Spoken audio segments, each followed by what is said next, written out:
Hey guys, welcome back. As you can see from the title, today I'm going to share my thoughts on the iPhone 14 Pro after using it for quite a while now. This is definitely not a technical review, I'm just sharing my personal experience and what I've noticed after using this phone for almost 3 months now. So I got the iPhone 14 Pro in silver with 128GB of storage space. For me, silver is a timeless classic color which also has been one of the most popular colors of Apple products. It looks great in literally all cases, which is one of the reasons why I chose the color.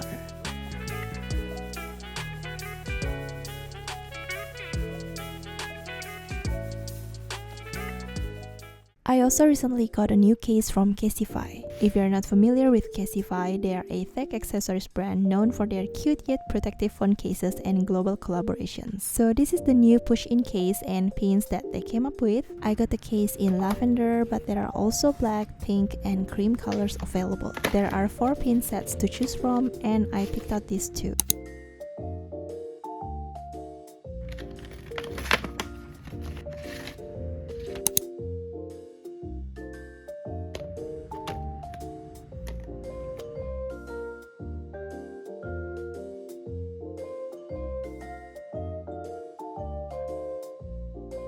The cases and pins are sold separately, so you can really customize your case to match your aesthetic.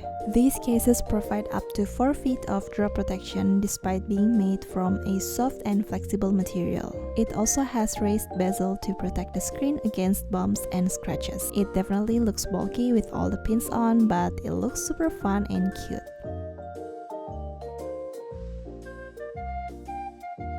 And if you're looking for new cases for your phone, you can go to casetify.com/FeliciaYT to save 15% off your order.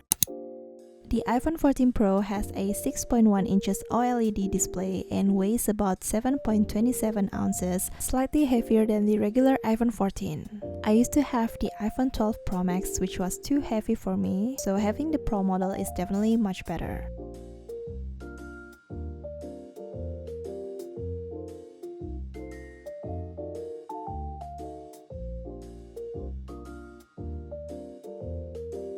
I'm currently on iOS 16, where in this version you can have multiple lock screens which you can switch easily with just one tap. This is definitely not an iPhone 14 Pro only feature, but if you're interested in how I customize my lock screen and home screen in iOS 16, feel free to check out my previous customization videos.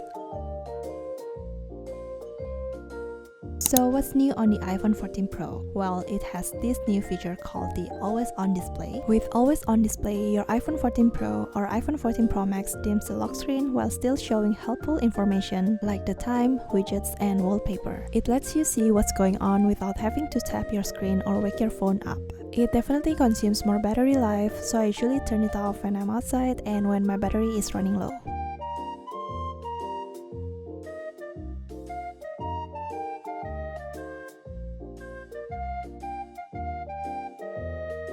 But one thing I noticed about the display is that it is super bright. It's actually possible to see your screen when outside in bright sunlight. And also it makes it so much easier to take photos and videos without having to block the sun.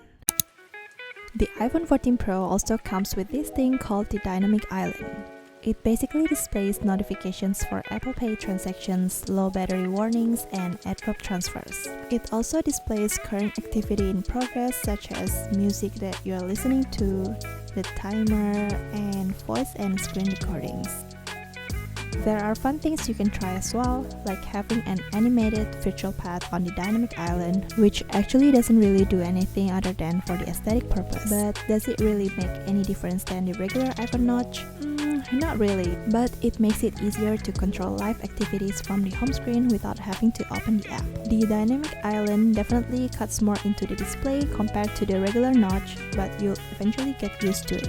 It felt kinda new and awkward at first when I watched videos or played games, but it has become unnoticeable over time.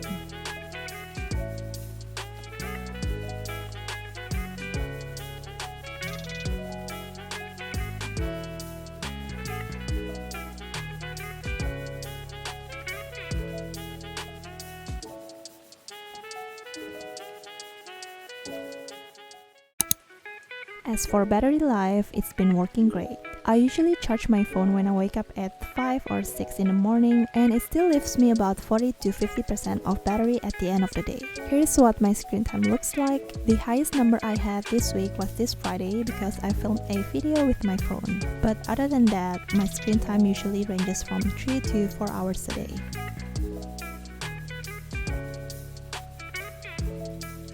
I'm currently at 99% battery health after using this phone for only 3 months. I guess that 1% drop happened because there were times when I overheated my phone by using it while it was charging.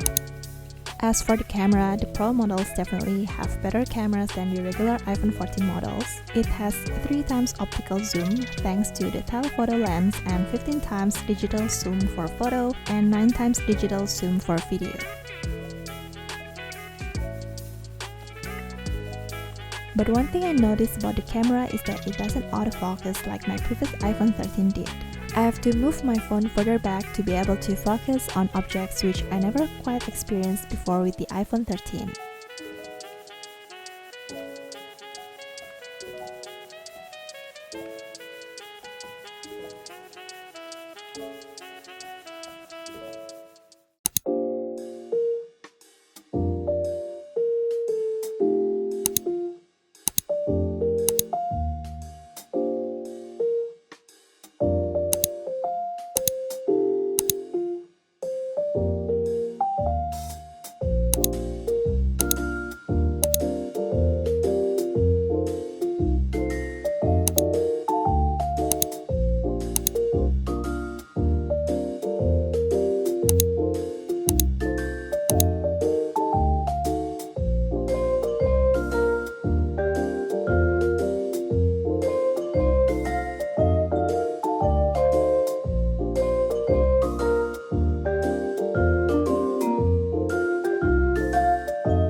Overall, I really enjoy using the iPhone 14 Pro, but if you have an iPhone 13 Pro already, I heard there's not much new here unless you're really interested in the always on display feature and dynamic island. So that's it for this video. I hope you found this helpful. If you did, please give this video a thumbs up, hit the subscribe button, and turn on the bell so you won't miss my new videos. Thank you so much for watching. I'll see you next time. Bye!